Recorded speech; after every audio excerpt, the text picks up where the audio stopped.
ಸ್ನೇಹದ ನಂದು ಆಲ್ಮೋಸ್ಟ್ 20 ವರ್ಷಕ್ಕಿಂತ ಹೆಚ್ಚಿನ ಪರಿಚಯ ಸ್ನೇಹ. ಸೊ ಅವರು ಸಿನಿಮಾ ಇಂಡಸ್ಟ್ರಿ ಒಬ್ಬ ಗಾಯಕರಾಗಿ ಎಂಟರ್ ಆದಾಗ ಆ ಟೈಮಿಂದ ನನಗೆ ಅವ್ರಿಗೆ ಪರಿಚಯ ಇದೆ. ಸೊ ಆವಾಗಲಿಂದ ನಾವು unfortunately V couldn't work together, ಯಾವುದೇ ಸಿನಿಮಾದಲ್ಲಿ ಕೆಲಸ ಮಾಡೋಕ್ಕಾಗಿರಲಿಲ್ಲ. ಬಟ್ ಈ ಈ ನಡುವೆ ಇದ್ದಾಗ ಆಫ್ ಲೇಟ್ ಅಂತೂ ಹಿ ಹ್ಯಾಡ್ ಮೆನ್ಷನ್ ಹೀಗೆ ಅಂತ ಕೊಲಾಬ್ರೇಟ್ ಮಾಡೋಣ ಅಂತ. ಸ್ನೇಹಿತರ ಜೊತೆಗೆ ಒಂದು ಒಂದು ಇದ್ದೇ ಇರುತ್ತೆ, ಒಂದು ಒಡನಾಟ ಇರುತ್ತೆ. ಸೊ ಸ್ನೇಹಿತರ ಜೊತೆ ಅನ್ನೋದನ್ನ ಬಿಟ್ಟು ಕೂಡ ಅನೂಪ್ ಬಗ್ಗೆ ತುಂಬ ನನಗೆ ಗೌರವ ಇದೆ, ಯಾಕಂದರೆ is a very good composer. So ಅವ್ರ ಕಂಪೋಸಿಷನ್ಸ್ ಎಲ್ಲ ನನಗೆ ಮುಂಚೆಯಿಂದಲೂ ಇಷ್ಟ. So when he said collaborate ಮಾಡೋಣ, ಒಂದು ಇದು ಮಾಡೋಣ ಅಂತ ಐ ಸೆಡ್ ಓಕೆ. ಬಟ್ ಆವಾಗ ಈ ಸಾಂಗ್ ಅಂತ ಗೊತ್ತಿರಲಿಲ್ಲ, ಕಾಫಿ ಬಗ್ಗೆ ಅಂತಲೂ ಗೊತ್ತಿರಲಿಲ್ಲ. ಸೊ ಸ್ಟುಡಿಯೋಗೆ ಬಂದಾಗ ಹಿಂಗಿದೆ ಕೇಳಿ ಒಂದು ಸರ್ತಿ ಅಂತ ಕೇಳಿಸಿದ್ರು. ಐ ಸೆಡ್ ಸೂಪರ್ ಆಗಿದೆ. ನಾನು ಕಾಫಿ ಪ್ರಿಯ, ನಮ್ಮ ಮನೆ ಎಲ್ಲರೂ ಕಾಫಿ ಪ್ರಿಯರೇ. ಡೈಲಿ ಎಷ್ಟು ಸರಿ ಕುಡಿತೀರಾ? ಮುಂಚೆ 5-6 ಕುಡಿತಾ ಇದ್ದೆ, ಈಗ 2 ಇಳಿಸಿದ್ದೀನಿ. ಸೊ ಬಟ್ ಅದೇ ತುಂಬ ಇಷ್ಟ ಆಯಿತು. ನಾಗ್ ಒಳ್ಳೆ ಲಿರಿಕ್ಸ್ ಬರ್ತಿದ್ದಾರೆ, ತುಂಬ ಕ್ಯಾಚಿ ಆಗಿರೋ ಲಿರಿಕ್ಸ್ ಬರ್ತಿದ್ದಾರೆ, ಆ್ಯಂಡ್ ಎಲ್ರಿಗೂ ರಿಲೇಟ್ ಆಗುವಂಥ ಲಿರಿಕ್ಸ್ ಬರ್ತಿದಾರಲ್ಲ, ಆ್ಯಂಡ್ ಬ್ಯೂಟಿಫುಲ್ ಟ್ಯೂನ್ ಮಾಡಿದ್ರು ಅನೂಪ್. ಸೆಡ್ ಕೈ ಜೋಡಿಸೋದಷ್ಟೇ ತನ್ನ ಮಾಡಿ. ಸರ್, ನೀವು ಸುನಿಲ್ ಸರ್ನ ಯಾಕೆ ಹಾಕೋಬೇಕು ಅಂತ, ಮತ್ತೆ ಈ ಕಾಫಿ ಹಿಂದಿನ ರಹಸ್ಯ ಏನಿಲ್ಲ, ಕಾಫಿ ಹಿಂದಿನ ಹೆಸರು ಕಾಫಿ ಒಂಥರ ಯೂನಿವರ್ಸಲ್ ಎಮೋಷನ್ ಇದ್ದಂಗೆ ಅದು. ತಂದೆ ತಾಯಿ ಹೆಂಗೆ ಒಂದು ಎಮೋಷನ್, ಆ ಥರ ಕಾಫಿಗೆ ರಿಲೇಟ್ ಆಗಿದ್ದೀವಿ ಎಲ್ಲರೂ. ನಾವು ಹುಟ್ಟಿದಾಗ್ಲಿಂದ ಅಂದ್ರೆ ನಮಗೆ ಅರಿವು ಬಂದಾಗ್ಲಿಂದ. ಹಾಗೆ ಅಂದರೆ ಒಂದೇನೆಂದರೆ ಕಾಫಿ ಇದು ಡೈಲಿ ಲೈಫಲ್ಲಿ ಯಾರ್ಯಾರಿಗೆ ಹೇಗೆ ರಿಲೇಟ್ ಆಗುತ್ತೆ ಅನ್ನೋದೊಂದು ತಲೆಯಲ್ಲಿ ಓಡ್ತಾನೆ ಇರೋದು ನನಗೆ. ಯಾಕಂದರೆ ಡ್ರೈವ್ ಮಾಡ್ಕೊಂಡು ಹೋಗ್ತಿರ್ಬೇಕಾದ್ರೆ ಎಷ್ಟೊಂದು ಜನ ಹಿಂಗೆ ಅಂದರೆ ಆ ಕಾಫಿ ಒಂದು ಪೆಟ್ಟಿ ಅಂಗಡಿಯಿಂದ ಹಿಡಿದು ಒಂದು ಹೈಫೈ ಕೆಫೆವರೆಗೂ ಕೂತಿರ್ತಾರೆ ಜನ. ಇವಾಗಂತೂ ನಾನು ಎಷ್ಟೊಂದು ಜನನ ನೋಡಿದಾಗ ವರ್ಕ್ ಫ್ರಮ್ ಹೋಮ್ ಅಂತ ಇದ್ರೂ ಒಂದು ಕೆಫೆ ಶಾಪಲ್ಲಿ ಹೋಗಿ ಒಂದು ಕಾಫಿ ಇಟ್ಕೊಂಡು ಸಂಜೆವರೆಗೂ ವರ್ಕ್ ಮಾಡ್ತಿರ್ತಾರೆ. ಅವ್ರದ್ದೇ ಒಂದು ಲೋಕ ಅದು, ಅವ್ರದ್ದೇ ಒಂದು ಜಗತ್ತು. ಹೌದು, ಹಂಗೆ. ಆಮೇಲೆ ಮನೆಯಲ್ಲಿ ನಿಮಗೆ ಯಾವಾಗಲೂ ಒಂದು ಏಜ್ ಆದಮೇಲೆ ಬೆಳಗ್ಗೆ ಕಾಫಿ ಬೇಕೇ ಬೇಕು, ಮತ್ತೆ ಸಂಜೆ ಆ ಥರ ಒಂದು 5-6 ಸಲ. ಆಮೇಲೆ ತುಂಬ ಜನ ನನಗೆ ಹತ್ತಿರವಾದವ್ರು, ನಮ್ಮ ಗಿಟಾರ್ ಪ್ಲೇಯರ್ ಶ್ರೀನಿವಾಸ್ ಅಂತ ಇದ್ದಾರೆ, ಗಿಟಾರ್ ಶ್ರೀನಿವಾಸ್, ಅವರು ಅರ್ಧ ಗಂಟೆಗೆ ಒಂದ್ಸಲಿ ಕಾಫಿ ಕುಡಿತಾರೆ. ನೀವು ನಂಬಲ್ಲ, ಅದು ಎಂಥ ಸ್ಟ್ರಾಂಗ್ ಕಾಫಿ ಅಂದರೆ ಅದನ್ನ ನಮ್ಗೆ ಅಷ್ಟು ಸ್ಟ್ರಾಂಗ್ ಕಾಫಿ ಕುಡಿಯೋರು, ಬಟ್ ಹಾಫ್ ಆನ್ ಅವರ್ಗೆ ಒಂದ್ಸಲಿ ಕುಡಿತಾರೆ ಅವರು. ಅದೆಲ್ಲ ಒಂದು ಇನ್ಸ್ಪೈರ್ ಆಯಿತು ಇದಕ್ಕೆ, ಅಂದರೆ ಕಾಫಿ ಅಷ್ಟು ಹತ್ತಿರವಾಗಿದೆ ನಮ್ಮ ಜೀವನಕ್ಕೆ ಅಂತ. ಅವಾಗ ಥಾಟ್ ಇದು ಫಸ್ಟ್ ನಾನು ಕಂಪೋಸ್ ಮಾಡಿ ನಾಗ್ ಹತ್ರನೇ ಶೇರ್ ಮಾಡಿದ್ದು. ಯಾವುದೋ ಸಿನಿಮಾಗೆ ವರ್ಕ್ ಮಾಡ್ತಿದ್ವಿ, ಈ ಥರ ಒಂದು ಥಾಟ್ ಇದೆ ಅಂತ. ಅವ್ರು ಆ್ಯಕ್ಚುಲಿ ಒನ್ ಡೇನೂ ತಗೊಳ್ಳಿಲ್ಲ, ಒಂದು ರಾತ್ರಿ ತಗೊಂಡು ಮಾರನೇ ದಿನನೇ ಕಳಿಸಿದ್ರು ಲಿರಿಕ್. ಅದರಲ್ಲಿ ಏನು ನಾನು ಚೇಂಜ್ ಹೇಳಕ್ ಹೋಗ್ಲಿ, ಯಾಕಂದ್ರೆ ಅವ್ರು ಅಷ್ಟೇ ಚೆನ್ನಾಗಿ ಅದನ್ನ ಬರೆದಿದ್ರು. ಆಮೇಲೆ ಸುನಿಲ್ ಅವರು ಅಂದ್ರೆ ಅವ್ರು ಹೇಳ್ದಂಗೆ 20 ವರ್ಷದ ಸ್ನೇಹ. ಅದಕ್ಕಿನ್ನ ಇದು ಏನಂದ್ರೆ ನನಗೆ ಆ ಎಕ್ಸ್ಕ್ಯೂಸ್ ಮೀ ಕ್ಲೈಮ್ಯಾಕ್ಸ್ ಇದೆಯಲ್ಲ, ಅವ್ರು ಆಕ್ಟ್ ಮಾಡಿರೋದು ಇದು ಒಂದು ಎಪಿಕ್. ನನ್ನ ಪರ್ಸನಲಿ ನನಗೆ ಅವ್ರು ಆಕ್ಟ್ ಮಾಡಿರೋದು, ಗ್ರೇಟ್ ಆಕ್ಟರ್ ನಮ್ಮ ಇಂಡಸ್ಟ್ರಿಗೆ. ಆಮೇಲೆ ಆ ಟೈಮ್ ಅವಾಗೆಲ್ಲ ಸಖತ್ತು ನೋಡ್ತಾ ಇದ್ವಿ ನಾವು ಆ ಸಿನಿಮಾ. ಬರೀ ಅದೊಂದು ಕ್ಲೈಮ್ಯಾಕ್ಸ್ ಸೀನ್ಗೆ ಹೋಗಿ ಅದಕ್ಕೋಸ್ಕರ ಹೋಗ್ತಾ ಇದ್ದೆ ನಾನು ಅದನ್ನ. ಆ ಥರ ಒಂದು. ಆಮೇಲೆ ಅದು ತುಂಬಾ ವರ್ಷದಿಂದ ಇತ್ತು, ಯಾಕಂದ್ರೆ ಇವರು ಆಕ್ಟಿಂಗಿಗೆ ಹೇಗೆ ಫ್ಯಾನೋ, ನಾನು ಇವರು ಸಿಂಗಿಂಗಿಗೂ ನಾನು ಫ್ಯಾನ್. ನಾನು ಕೇಳಿದ್ದೆ ಇವ್ರು ಹಾಡಿರೋದು ಇದೆಲ್ಲ. ಹಾಗಾಗಿ ಆ ಥರ ಒಂದು ಕೊಲ್ಯಾಬ್ ಆಗಬೇಕು ಅಂತ, ಅಂದ್ರೆ ಎಲ್ಲೂ ಆಗಿಲ್ಲ ಅನ್ಸುತ್ತೆ. ಅಂದ್ರೆ ಒಬ್ಬ music director and on actor ಈ ಕೊಲ್ಯಾಬ್ ಆಗಿ, ಅಂದ್ರೆ ಸಿನಿಮಾಗೆ ಹೊರತುಪಡಿಸಿ ಇವಾಗ ಸಿನಿಮಾಗೆ ಕೆಲಸ ಮಾಡ್ತಿರ್ತೀವಿ. ಆಮೇಲೆ ಈ ತರ ಹಾಡುಗಳು ಏನಕ್ಕೆ ನನಗೆ ಮನ್ಸಿಗೆ ಬರುತ್ತೆ ಅಂದ್ರೆ, ಇದನ್ನ ಸಿನಿಮಾಗೆ ನಾನು ಎಷ್ಟೊಂದು ಹಾಡುಗಳು ಮಾಡೋಕ್ಕಾಗಲ್ಲ, ತಲೆಯಲ್ಲಿ ಓಡ್ತಾ ಇರುತ್ತೆ. ಬಟ್ ಅದನ್ನ ಮ್ಯೂಸಿಕ್ ವೈಸ್ ಅಂದ್ರೆ ಸಿನಿಮಾ ಒಬ್ಬ ನಿರ್ದೇಶಕನ ವಿಷನ್ ಕೆಲಸ ಮಾಡ್ತಿರ್ತೀವಿ. ನಿರ್ದೇಶಕನ ಇದಕ್ಕೆ ಆ ಮಾಧ್ಯಮಕ್ಕೆ ಕೆಲಸ ಮಾಡ್ತಾ ಇರ್ತೀವಿ. ಅಲ್ಲಿ ಈ ತರ ಕಾಫಿದಲ್ಲೂ ಸಿಚುಯೇಷನ್ ಸಿಗಲ್ಲ, ಈ ತರ ಸನ್ನಿವೇಶ ಮಾಡೋಕೆ ಸಿಗಲ್ಲ ಸಿನಿಮಾ ರೆಗ್ಯುಲರ್. ಹಾಗಾಗಿ ಈ ತರ ಒಂದು ಯೋಚನೆ ಬಂತು, ಅದನ್ನ ಎಕ್ಸಿಕ್ಯೂಟ್ ಮಾಡಿದ್ವಿ. ಎಲ್ಲರೂ ಅದೇ ಹೇಳಿದ್ದಾರೆ, ಒಂದು ರೊಮ್ಯಾಂಟಿಕ್ ಸಾಂಗ್ ಇಲ್ಲ ಒಂದು ಹುಡುಗಿ ನೋಡ್ಕೊಂಡು ಮಾಡ್ತಾರೆ, ಇಲ್ಲ ಯಾವ್ದೋ ಪ್ಯಾಕ ಸಾಂಗ್ ಮಾಡ್ತಾರೆ. ನೀವು ಕಾಫಿ ಸಾಂಗ್ ಮಾಡಿದ್ಯಾ? ಕಾಫಿ ಜೊತೆನೆ ರೊಮ್ಯಾನ್ಸ್ ಅಂತಾನೆ ನಮ್ಮ ತಲೆಯಲ್ಲಿ ಇದ್ದಿದ್ದು. ಯಾಕಂದ್ರೆ ಇವಾಗ ಒಂದು ಡೇಟ್ಗೆ ಹೋಗ್ಬೇಕಂದ್ರೂ ಕಾಫಿಯಿಂದನೇ ಶುರು ಆಗೋದು ಒಂದು ರಿಲೇಷನ್ಶಿಪ್ಪು. ಕಾಫಿಗೆ ಹೋಗೋಣ. ಒಂದು ಕಾಫಿಗೆ ಹೋಗೋಣ ಇಲ್ಲ ಕಾಫಿಗೆ ಸಿಗೋಣವಾ ಅಂತಲೇ ಒಂದು ಹುಡುಗ ಅಪ್ರೋಚ್ ಶುರು ಮಾಡೋವಂಥದ್ದು. ಜೊತೆಗೆ ಈಗ ನಾವು ಫ್ರೆಂಡ್ಸ್ ಎಲ್ಲ ಸೇರೋಕ್ಕೂ ಬೇರೆ ಬೇರೆ ರೀಸನ್ಸ್ ಇರ್ಬೋದು, ಬಟ್ ಶುರು ಮಾಡೋದು ಕಾಫಿಯಿಂದನೇ. ಮಿಕ್ಕಿದೆಲ್ಲ ಆಮೇಲೆ ಶುರು ಆಗುತ್ತೆ. ಸೊ ಎಲ್ಲದಕ್ಕೂ ಇದೇ ಒಂದು ಸ್ಟಾರ್ಟ್, ಇದೇ ಒಂದು ಭದ್ರ ಬುನಾದಿ ಹಾಕ್ಕೊಡೋದು ನಮ್ಮ ಮುಂದಿನ ಎಲ್ಲ ರಿಲೇಷನ್ಶಿಪ್ಗೆ. ಸೊ ಈ ಕಾಫಿ ಜೊತೆನೇ ನಮ್ಮ ಡೈಲಿ ರೊಮ್ಯಾನ್ಸ್ ಅಡಗಿದೆ. ಸೊ ಆ ಲೈನು ಕೂಡ ನಾವು ಹಾಗೆ ತೊಗೊಂಡೋಗಿದ್ದೀವಿ, ಹಾಗೆ ಕ್ರಾಫ್ಟ್ ಮಾಡಿದ್ದೀವಿ. ಇಲ್ಲಿಂದ ಶುರು ಆಗಿದ್ದು ನನ್ನ ನಿನ್ನ ಪ್ರೀತಿ ಇರಲಿ ಎಂದು ಅಮರ ಅಂತಲೇ ನಾವು ಹೇಳಿದ್ವಿ. ಇದು ಮುಗಿದೇ ಇರೋ ಕತೆ ಇದು ಅಂತಲೇ ನಾವು ಲೈನ್ಸಲ್ಲೂ ಹೇಳಿದ್ದೀವಿ. ಕಾಫಿ ಅಂದ ತಕ್ಷಣ ಟೆನ್ಷನ್ ಅಂತ ಇದ್ದಾಗೂ ಕಾಫಿ ಕುಡಿತಾರೆ, ಇಲ್ಲ ಖುಷಿ ಆದಾಗೂ ಕಾಫಿ ಕುಡಿತಾರೆ. ನಿಮ್ಗೆ ಯಾಕೆ ಸರ್ ಕಾಫಿ ತುಂಬಾ ಫೇವರೇಟ್ ಅನ್ಸುತ್ತೆ? ಅದು ಅದೇ, ಇದು ಕಾಫಿ ಅನ್ನೋದು ಬರೀ ಒಂದು ಆಹಾರ ಅಂತ ಮಾತ್ರ ಆಗದೆ ನಮ್ಮ ಮೂಡ್ಗೆ ಅನುಗುಣವಾಗಿ ಅದಕ್ಕೆ ತಕ್ಕಂತೆ ಚೇಂಜ್ ಆಗ್ತಾ ಇರುತ್ತೆ. ಟೆನ್ಷನ್ ಜಾಸ್ತಿ ಆದರೂ ಕಾಫಿ ಬೇಕಪ್ಪ ಅಂತ ಅನ್ಸುತ್ತೆ, ತಲೆನೋವ್ತಾ ಇದೆ ಕಾಫಿ ಬೇಕು ಅನ್ಸುತ್ತೆ, ಖುಷಿ ಆಯ್ತು ಒಂದು ಕಾಫಿ ಕುಡಿಯೋಣ ಬಾಪ ಅಂತ ಸಂಬಂಧ ಬೆಳೆಯೋಕ್ಕೂ ಕಾಫಿ ಇಂಪಾರ್ಟೆಂಟ್ ಆಗುತ್ತೆ. ಸೊ ಎಷ್ಟೋ ಸರ್ತಿ ಈಗ ಕಾಫಿ ಡ್ರಿಂಕರ್ಸ್ ಅಲ್ಲದೆ ಇದ್ದವರು ಯಾವುದೋ ಸ್ನೇಹದಿಂದನೋ ಪ್ರೀತಿಯಿಂದನೋ ಇನ್ನೊಂದಕ್ಕೋ ಆ ಕಾರಣಕ್ಕೆ ಅಂತ ಕಾಫಿ ಶುರು ಮಾಡಿರ್ತಾರೆ. ಅದಾದ್ಮೇಲೆ ಆ ಸ್ನೇಹ ಉಳಿದೇ ಇರ್ಬೋದು, ಪ್ರೀತಿ ಉಳಿದೇ ಇರ್ಬೋದು, ಕಾಫಿ ಉಳ್ಕೊಂಡಿರುತ್ತೆ. ಸೊ ಇಲ್ಲ, ಆ ರೀತಿ ನಮಗೆ ಎಸ್ಪೆಷಲಿ ಸೌತ್ ಇಂಡಿಯನ್ಸ್ಗೆ, ಕನ್ನಡಿಗರಿಗೆ, ನಾನು ಹೇಳಿ ಕೇಳಿ ನಾನು ಮಲೆನಾಡಿನವನು, ಕಾಫಿ ಇದರಲ್ಲೇ ಬೆಳೆದಿರೋದು. ಸೊ ನಮಗೆ ಕಾಫಿ ಇಲ್ಲದೆ ಒಂಥರ ದಿನ ಪೂರ್ತಿ ಆಗಲ್ಲ. ತಿಂಡಿ ಆದಮೇಲೆ ಎಷ್ಟೋ ಜನಕ್ಕೆ ಎದ್ದು ಕೂಡಲೇ ಕಾಫಿ ಬೇಕು. ನಾನು ಮುಂಚೆ ಹಾಗಿರ್ತಾ ಇದ್ದೆ, ಈಗ ತಿಂಡಿ ಆದಮೇಲೆ ಒಂದು ಕಾಫಿ ಇರಲೇಬೇಕು ಅನ್ನೋಂಗೆ ಆಗಿರುತ್ತೆ. ಸೊ ಈ ಥರದ್ದು to wash it down with something ಅನ್ನೋದು, ಅದು ಬರೀ ಒಂದು ಫುಡ್ ಹ್ಯಾಬಿಟ್ ಅಂತಲೂ ಆಗ್ಬೋದು, ಮೂಡ್ ಹ್ಯಾಬಿಟ್ ಅಂತಲೂ ಆಗ್ಬೋದು. ಸೊ ಅದು ಆ ಥರ ಒಂಥರ ನಮ್ಗೆ ಇಂಟೆಗ್ರಲ್ ಪಾರ್ಟ್ ಆಗೋಗಿದೆ ಕಾಫಿ. ಆ್ಯಂಡ್ ನಾಗ್ಗೆ ತುಂಬ ಕ್ರೆಡಿಟ್ ಕೊಡಬೇಕು. ಇಲ್ಲ ನಿಜವಾಗ್ಲು ಇತ್ತೀಚಿನ ಸಾಹಿತಿಗಳಲ್ಲಿ ತುಂಬ ಸರಳವಾಗಿ ಒಳ್ಳೆ ಮಾತನ್ನ ಹೇಳೋ ಸಾಹಿತಿಗಳಲ್ಲಿ ನಾಗೊಬ್ರು. ಒಳ್ಳೊಳ್ಳೆ ಮಾತುಗಳನ್ನು ಹೇಳಿದ್ದಾರೆ, ತುಂಬ ಸರಳವಾಗಿ ಹೇಳ್ಬಿಟ್ಟಿದ್ದಾರೆ.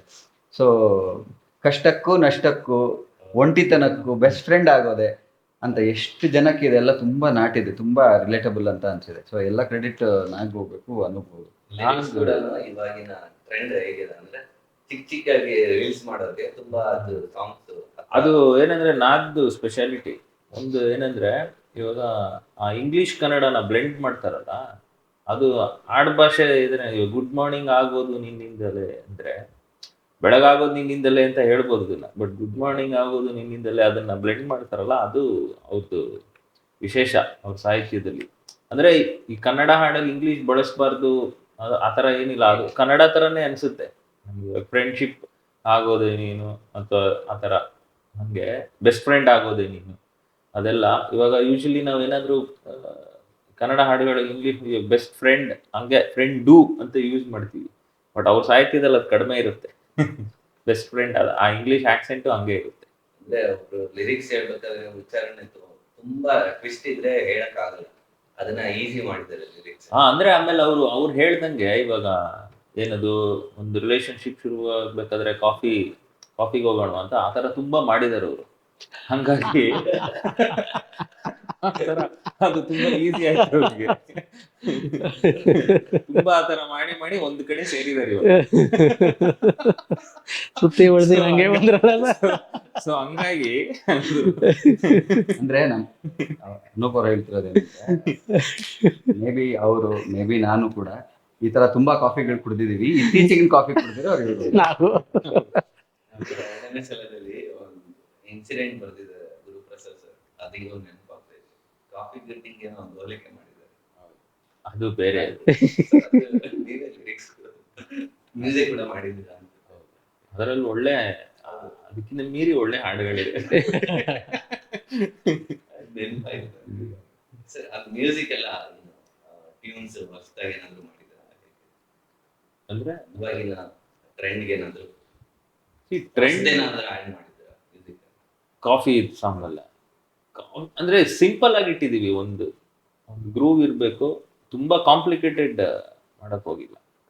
ಅಂದರೆ ಒಂದು ಕಾಫಿನ ಕುಡಿಯೋದು ಎಷ್ಟು ಸಿಂಪಲ್ ವೇನಲ್ಲಿ ನಾವು ಕುಡಿತೀವೋ, ಈ ಸಾಂಗ್ನ ಕನ್ಸ್ಯೂಮು ಅಷ್ಟೇ ಸಿಂಪಲ್ ಆಗಿ ಅಷ್ಟೇ ಸುಲಲಿತವಾಗಿ ರಿಸೀವ್ ಮಾಡಬೇಕು ಅನ್ನೋ ಥರನೇ ಇಡೀ ಸಾಂಗ್ದು ಇದು ಪ್ಲ್ಯಾನ್ ಮಾಡಿರೋದು. ಅಂದರೆ ಟ್ಯೂನ್ ಇರ್ಬೋದು, ಲಿರಿಕ್ಸ್ ಇರ್ಬೋದು, ಅದಕ್ಕೆ ಬರುವಂಥ ವಿಷಯಗಳಿರ್ಬೋದು, ವಿಜುವಲ್ ಟ್ರೀಟ್ಮೆಂಟ್ ಇರ್ಬೋದು. ಸೊ ಯಾವುದೂ ತುಂಬ ಜನಕ್ಕೆ ಹೆವಿ ಅನಿಸ್ಬಾರ್ದು. ಕಾಫಿ ಆ ಹೆವಿನೆಸ್ನ ಕಳ್ಕೊಳಕ್ಕೆ ಕುಡಿತೀವಿ, ಈ ಸಾಂಗ್ನ ಕೇಳಿದಾಗ ನಮ್ಮಲ್ಲಿರೋ ಹೆವಿನೆಸ್ನ ಕಳ್ಕೊಳ್ಳೋಕ್ಕೆ ಈ ಸಾಂಗ್ನ ಆ ಥರ ಆಗಬೇಕು ಅನ್ನೋ ಒಂದು ಇಂಟೆನ್ಷನಲ್ಲಿ ಫಸ್ಟಿಂದನೂ ಸರ್ ಅದೇ ಅವ್ರು ಹೇಳ್ಕೊಂಡು ಹಾಗೆ ಮಾಡಿರುವಂಥ. ಈ ಹಾಡು ವಿಜುವಲ್ಲಿಗೆ ನಮ್ಮ ಅರಸು ಅಂತಾರೆ direct, love in Mandya director ನನಗೆ ತುಂಬಾ ಸಾಹಿತ್ಯ ಬರೆದಿದ್ದಾರೆ, ಅವರು ಡೈರೆಕ್ಟ್ ಮಾಡಿದ್ದು ಹಾಡಿದ್ದು. ಅವರು ಈ ತರ ತುಂಬಾ ಕಾಫಿಗಳು ಕುಡಿದು ವಿಜುವಲ್ನ ಚೆನ್ನಾಗಿ ಕಟ್ಕೊಟ್ಟಿದ್ರು.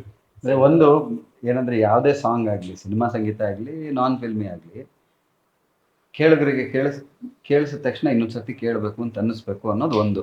ಅದಕ್ಕೆ ಮುಖ್ಯವಾಗಿ ಟ್ಯೂನ್ ಆ್ಯಂಡ್ ಲಿರಿಕ್ಸ್ ಎರಡು ಇಂಪಾರ್ಟೆಂಟ್ ಆಗುತ್ತೆ. ಅದು ಸರಳವಾಗಿದ್ದಷ್ಟು ಕೇಳ್ತಾ ಇರಬೇಕು ಅಂತ ಅನಿಸುತ್ತೆ. ಆ್ಯಂಡ್ ಕೇಳ್ತಾ ಇದ್ದಷ್ಟು ಅದು ನಮ್ಮೊಳಗೆ ನಾವು ನಮ್ಮದಾಗಿಸ್ಕೊಂಡ್ಬಿಡ್ತೀವಿ ಅಂತೀವಲ್ಲ, ಆ ಥರ ಕೇಳುಗರು ಹಾಗೆ ಮಾಡ್ಕೊಂಡ್ಬಿಡ್ತಾರೆ. ಅವರಿಗೆ ಮತ್ತೆ ಅದನ್ನು ರೀಪ್ರೊಡ್ಯೂಸ್ ಮಾಡೋದಕ್ಕೆ, ಅವರು ಮತ್ತೆ ಹಾಡೋದಕ್ಕೆ ಸುಲಭ ಆಗಿರಬೇಕು. ಲಿರಿಕ್ಸು ಆಗಿರಬೇಕು, ಟ್ಯೂನು ಆಗಿರಬೇಕು. ಸೊ ಈ ಸಾಂಗ್ ಲಿರಿಕ್ಸು ಆಗಿದೆ, ಟ್ಯೂನು ಅಷ್ಟೇ ಸಿಂಪಲ್ ಆಗಿದೆ. ನೀವು ಕೇಳಿ ಒಂದು 2 ಸರ್ತಿ 3ನೇ ಸರ್ತಿ ಕೇಳೋ ಅಷ್ಟೊತ್ತಿಗೆ 4ನೇ ಸರ್ತಿ ನೀವು ಜೊತೆಗೆ ಹಾಡ್ತೀರಿ ಅನ್ನೋಷ್ಟು ಸುಲಭ ಆಗಿದೆ. And that is I think ಅದು ಅನೂಪ್ದು ಮುಂಚಿನಿಂದಲೂ ಅದೊಂದು ಒಳ್ಳೆ ಟ್ರೇಟ್. ಅದು ಯಾವುದೇ ಹಾಡು ಮಾಡಿದ್ರು ದ ಸಿಂಪ್ಲಿಸಿಟಿ ಆಫ್ ಇಟ್ ಅದೇ ಎದ್ದು ಕಾಣಿಸುತ್ತೆ. ಸಿಂಪಲ್ ಆಗಿರೋದ್ರಿಂದ ಬೇಗ ನಾಟುತ್ತೆ.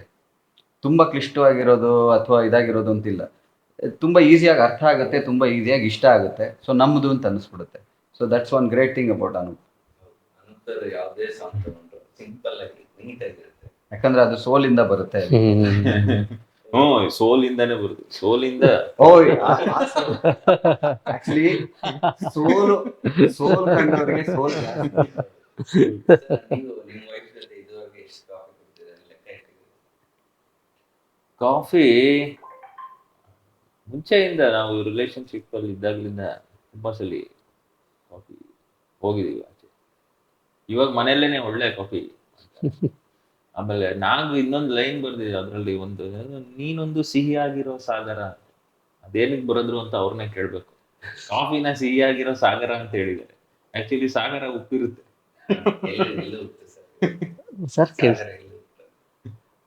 ಸರ್ ಅಂದರೆ ಈಗ ಈ ಯೂಶಲಿ ನೀವು ಒಂದು ಈ ರೊಮ್ಯಾನ್ಸ್ಗೆ ಸಿಂಬಾಲಿಕಲ್ ರೆಪ್ರೆಸೆಂಟೇಷನ್ ಎಲ್ಲ ನಾವು ಹೇಳಿದ್ರೆ ಯಾವುದೋ ಹಿಲ್ ನಮ್ಮ ಕಣ್ಮುಂದೆ ಬರುತ್ತೆ, ಸಮುದ್ರ ನಮ್ಮ ಕಣ್ಮುಂದೆ ಬರುತ್ತೆ. ಆಮೇಲೆ ಹಿಂದೇನು ನಾವು ಕನ್ನಡ ಫಿಲಮ್ ಇರ್ಬೋದಿಲ್ಲ, ಓವರ್ ಆಲ್ ಫಿಲಮ್ ಎಲ್ಲ ತೊಗೊಂಡ್ರೆ ಸಮುದ್ರನ ಇಟ್ಕೊಂಡು ಪ್ರೀತಿ ಹೇಳೋ ಪ್ರಯತ್ನ ತುಂಬ ನಡೆದಿದೆ, ವರ್ಕು ಆಗಿದೆ, ಜನ ಅದನ್ನು ಒಪ್ಪಿದ್ದಾರೆ. ಸೊ ನನಗೆ ಕಾಫಿ ಕೂಡ ಅಂದರೆ ನಾನು ಇವಾಗ ನನಗೆ ನೆಮ್ಮದಿ ಬೇಕು ಅಂದಾಗ ನಾನು ಸಮುದ್ರಕ್ಕೆ ಹೋಗೋಕ್ಕಾಗಲ್ಲ. ಸೊ ನನಗೆ ಕಾಫಿ, ಅದು ಕಾಫಿಲಿ ನಾನು ಅದನ್ನು ನೋಡ್ದೇನೆ. ಅದಕ್ಕೆ ನೀನೊಂದು ಸಿಹಿಯಾಗಿರೋ ಸಾಗರ ಅಂತ ಹೇಳೋಣ ಅಂತ ಸರ್ಗೂ ಹೇಳಿದಾಗ ಇದು ತುಂಬ ಚೆನ್ನಾಗಿದೆ ಥಾಟ್ ಅಂತ ಅದನ್ನು ರಿಟರ್ನ್ ಮಾಡೋದು. ಬಟ್ ಏನಂದರೆ ಈ ಸಾಗರ ಸಿಹಿಯಾಗಿರುತ್ತೆ, ಅದು ಉಪ್ಪಾಗಿರುತ್ತೆ. ಸೊ ಅದಕ್ಕೆ ಕಾಫಿನ ಸಿಹಿ ಸಾಗರ ಅಂತ ಕರೆಯೋಣ ಅಂತ ಹಾಗೆ ನಾವು ಆ ಥಾಟ್ಗೆ ಅಲೆ ಬರುತ್ತೆ. ಸೊ ಹಾಗೆ ಅಂದರೆ ಎರಡನ್ನೂ ಹಂಗೆ ಅಕ್ಕಪಕ್ಕ ಇಟ್ಕೊಂಡು ಇದನ್ನ ಎರಡನ್ನೂ ಇದು ಕಾಫಿ, ಇದು ಸಮುದ್ರ, ಎರಡನ್ನೂ ಹಂಗೆ ಕಂಪೇರ್ ಮಾಡೋಣ ಅಂತ. ನೀವು ಹೈಯೆಸ್ಟ್ ಆಗಿ ಅಂದ್ರೆ ಜಾಸ್ತಿ ದುಡ್ಡು ಕೊಟ್ಟು ಕಾಫಿ ಕುಡಿದಿದ್ದ ಇಲ್ಲ ಸರ್, ನನಗೆ ನಾನು ಆ ಥರ ಹೊರಗಡೆ ಹೋಗಿ ಇದಕ್ಕೆ ಹೋಗಿ ಕಾಫಿ ಶಾಪ್ಗಳಿಗೆ ಹೋಗಿ ಕಾಫಿ ಕುಡಿಯೋದು ಕಡಿಮೆ. ಮುಂಚೆ ಕುಡಿತಾ ಇದ್ದೆ ಒಂದು ಟೈಮಲ್ಲಿ. ಅವಾಗ ಅದೇ ಒಂದಷ್ಟು ಹುಚ್ಚು ಬಂದಿರೋದು, ಹೊಸದಾಗಿ ಏನೋ ಒಂದು ಕಾಫಿ ಶಾಪ್ ಆಗಿದೆ ಅಂದ್ರೆ ಹೋಗಿ ನೋಡೋಣ ಅಂತ. ಬಟ್ ಮನೆಯಲ್ಲಿ ಫಿಲ್ಟರ್ ಕಾಫಿ ಅಷ್ಟು ಚೆನ್ನಾಗಿರ್ಬೇಕಾದ್ರೆ ಬೇರೆದು ಯಾವುದಾದ್ರು ಟೇಸ್ಟು ಅಷ್ಟು ರುಚಿ ಹೊಂದಲ್ಲ ನಮಗೆ. ಸೊ ಮನೆ ಫಿಲ್ಟರ್ ಕಾಫಿನೇ ಬೆಸ್ಟ್. ಸರ್ ನೀವೇನಾದ್ರು? ನಾವು ಅಷ್ಟೇ ಮನೆಯಲ್ಲಿ ಇಷ್ಟ. ಬಟ್ ನಾವು ಯಾವಾಗ ಒಂದು ಟೈಮಲ್ಲಿ ಏನಂದ್ರೆ, ನಾನು ಅರಸು ಅಂತಾರೆ, ವಿಜಯ್ ಪ್ರಸಾದ್ ಇವರೆಲ್ಲ ಸಿದ್ಲಿಂಗು ಸ್ಕ್ರಿಪ್ಟಿಗೆ ನಮ್ಮನೇಲೇ ನಡೆಯೋದು. ನಮ್ಮನೆ ಸುಮ್ಮನೆ ಸಂಜೆ ಮೈಸೂರು ರೋಡ್ ಹೋಗ್ಬಿಟ್ಟು ಕಾಫಿ ಕುಡ್ಕೊಂಡ್ ಬರ್ತಿದ್ವಿ. ರಾಜಾಜಿ ನಗರದಿಂದ ಮೈಸೂರು ರೋಡ್ ಆದ್ರೆ ಊರಾಚೆ. ಅವಾಗ ಅಷ್ಟೊಂದು ಟ್ರಾಫಿಕ್ ಇರ್ತಿರ್ಲಿಲ್ಲ ಇಲ್ಲೆಲ್ಲ. ಆ ಥರ ಒಂದು ನೆನಪು. ಕಾಫಿ ಜೊತೆ ಹಂಗೆ ಸಂಬಂಧ ಇವಾಗ್ಲೂ ಇದ್ದೇ ಇದೆ.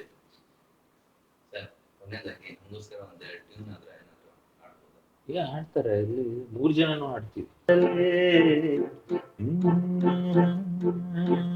ಕೋಗಿಲೆ ಸಾಗುವುದು ನಿನ್ನಿಂದಲೇ, ನೀರೊಂದು ಮದ್ದಿಲ್ಲದ ಕಾಯಿಲೆ, ಮಾತುಕತೆ ನಿನ್ನ ಜೊತೆ ಮರೆಯೋಕೆ ಎಲ್ಲ ಚಿಂತೆ. Excuse me, coffee coffee coffee coffee coffee coffee coffee coffee coffee coffee coffee coffee coffee coffee coffee coffee coffee. ನಾನು ಇವಾಗ ಎಕ್ಸ್ಕ್ಯೂಸ್ ಮೀ ಅಂದೆ, ಇವ್ರು ಆಕ್ಚುಲಿ ಎಕ್ಸ್ಕ್ಯೂಸ್ ಇವರೇ ಪೇಟೆಂಟ್ ಈಗ ಎಕ್ಸ್ಕ್ಯೂಸ್ ಮೀ ಆಗಿದ್ಮೇಲೆ ಇವಾಗ ಕಾಫಿ ಅನ್ನೋದು ಪೇಟೆಂಟ್ ಆಗ್ತಾ ಇದೆ.